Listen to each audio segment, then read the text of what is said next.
జమ్మూ కశ్మీర్లోని పహల్గామ్ ఉగ్రదాడి తర్వాత భారత్ పాకిస్తాన్ మధ్య పరిస్థితులు వేగంగా మారుతున్నాయి.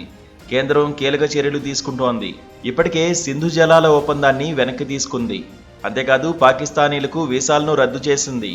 ఏప్రిల్ 27వ తేదీ నుంచి పాకిస్తానీల వీసాలు రద్దవుతాయని భారత విదేశీ వ్యవహారాల శాఖ పేర్కొంది. 48 గంటల్లో పాకిస్తానీలు ఇండియా వదిలి వెళ్లిపోవాలని ఆదేశించింది. ఇక మెడికల్ వీసాలు 29వ తేదీన రద్దవుతాయని, డెడ్లైన్ కంటే ముందే పాకిస్తానీలు వెళ్లిపోవాలని స్పష్టం చేసింది.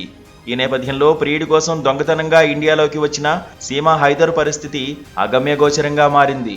పాకిస్తాన్లోని సింధు ప్రావిన్స్కు చెందిన సీమా హైదర్కు 2019లో ఆన్లైన్ గేమ్ ద్వారా ఉత్తరప్రదేశ్ నోయిడాకు చెందిన సచిన్ అనే యువకుడితో పరిచయం ఏర్పడింది. ఆ పరిచయం కాస్త తర్వాతి కాలంలో ప్రేమగా మారింది. సీమా హైదర్కు పెళ్ళై పిల్లలు కూడా ఉన్నారు. అయినా కూడా ప్రియుడి కోసం ఇండియా రావాలని నిశ్చయించుకుంది. 2023లో 4 పిల్లల్ని వెంటబెట్టుకుని నేపాల్ మీదుగా ఇండియాలోకి అక్రమంగా వచ్చేసింది. పోలీసులు అరెస్ట్ చేయడం, తర్వాత విడుదల చేయడం వెంటనే జరిగిపోయాయి.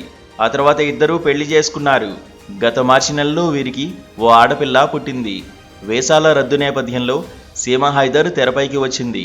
సోషల్ మీడియాలో ఈమె గురించి చర్చ జరుగుతోంది. సీమా హైదర్ ఇండియాలో ఉంటుందా లేదా అని నెటిజన్లు చర్చించుకుంటున్నారు.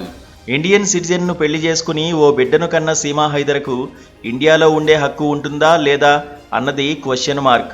ఒకవేళ ఆమెను పాకిస్తాన్కు తిరిగి పంపిస్తే ఆ బిడ్డ పరిస్థితి ఏంటి, ఏం జరుగుతుందో ఆ దేవుడికే తెలియాలని అంటున్నారు.